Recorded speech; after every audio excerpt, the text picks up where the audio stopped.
What's up, guys? Welcome to gwhisky. I'm Jeff. This is a channel where I offer my thoughts and opinions on a specific whiskey, and if you stick around to the end, I'll be giving it a score as well. If that sounds interesting, hit subscribe down below, and with that out of the way, let's jump into our review. Today we're looking at the White Heather 15. Stick around.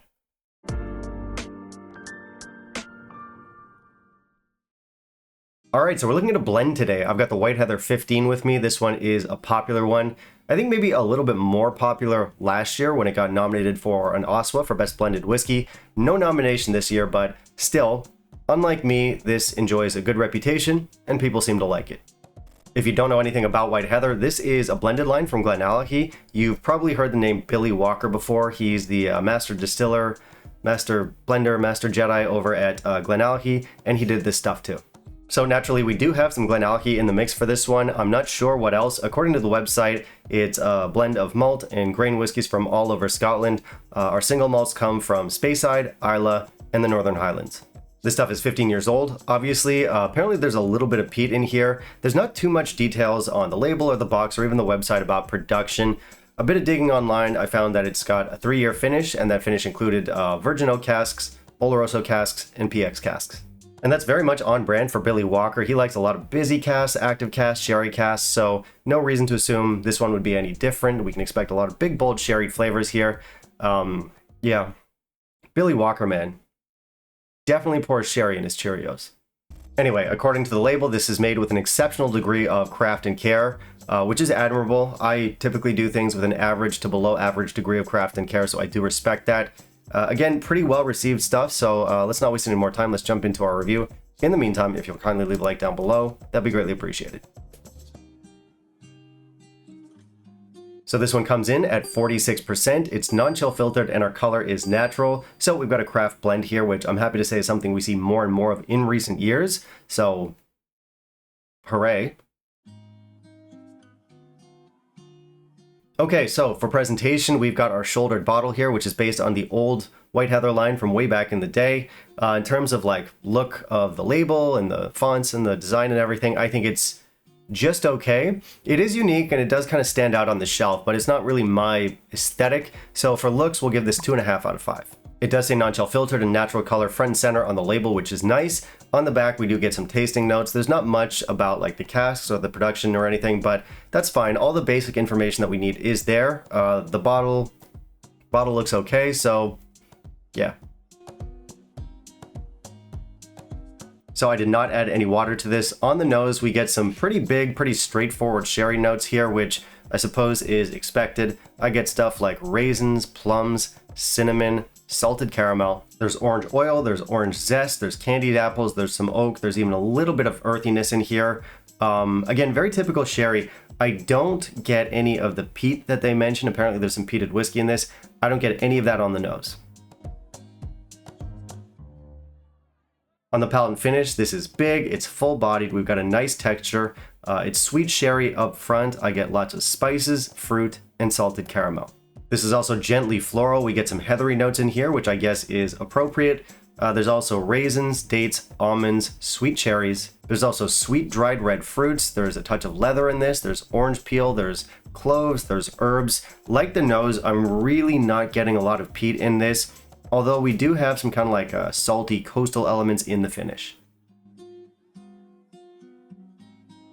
All right, so I definitely think you're gonna like this one if you're a Billy Walker fan, if you like his style of whiskey, if you're a fan of what he's done with Glenallachie, for example, you'll probably get along with this one. We have lots of big sherry notes in here. It's a substantial whiskey at 46%, and generally speaking, our flavors are balanced.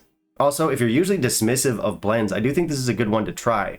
I can detect some grain in here, but that's only because I'm looking for it, because I know it's a blended whiskey. I'll admit something, for the longest time after I bought this bottle, for some reason in my head, I just had it pegged as a blended malt without any grain whiskey. So yeah, the grainy notes in here are there, but they're very subtle, and yeah, for the longest time, I just didn't pick up on them. Not that it's a problem, and not that I hate grain in whiskey. Good blends are good blends, and obviously there are plenty of blends out there with grain notes that I dislike. But the better blends out there integrate those grain notes and they make it work. I do think that's what's happened here. So again, we do get some graininess, and yeah, if you're looking for it, you will notice it's a blend, but only if you're looking for it. So yeah, integrated is the right word. So well done. And yeah, what else do I like here? 15 years old, after 15 years in the casks, we do have some nice spicy oaky notes in here. I mentioned earlier, this is a nice intensity to it with that 46%. The sherry in here, it's a very modern sherry, but it is a satisfying sherry. I like the salty kick that we get on the finish. So yeah, there's plenty to like in this. However,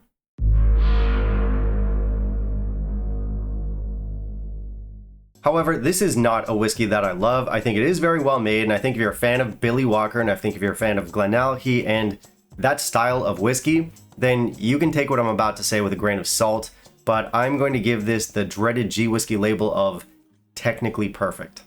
This stuff just checks all the boxes. It's craft, it's balanced, we get some decent complexity here. I can't argue with a 15-year age statement. I think our cask play did what it was supposed to do. So yeah, technically perfect. And that's not necessarily a bad way to describe something. Like if you write a test and it's technically perfect, well, that's good. But I don't usually use it in a flattering way when I'm talking about whiskey. And I think for everything this stuff does get right, and there's quite a bit, to me, it comes off generic. It's quality sherry, but I wish it was a little bit more characterful, had its own signature. And that's not a blend issue. It might have been an issue with blends maybe 5, 10, 15 years ago. I don't think it is now. I think there's enough good quality blends out there that disproves, you know, blends don't need to be these soulless, characterfulless whiskeys. And I don't think this characterfulless? And I don't think this is like a soulless whiskey. That's maybe a little bit too harsh, but it's just, there's nothing for me to really latch onto beyond just being nice sherry. Also, beyond that, I was a little bit disappointed with the actual flavor profile itself, just because I was expecting something different, and I was expecting that because of what they say. They make a point of saying that there's Islay whiskey in here, which I have no doubt there is, peated whiskey, but even like their official tasting notes on the box, they talk about, you know, smoky notes and peaty notes, and no. Fine, you might be able to pick up on like the slightest hint of peat way off in the distance, and yes, there are some like nice salty coastal notes in the finish, but to say this is a peaty or smoky whiskey, I just, where?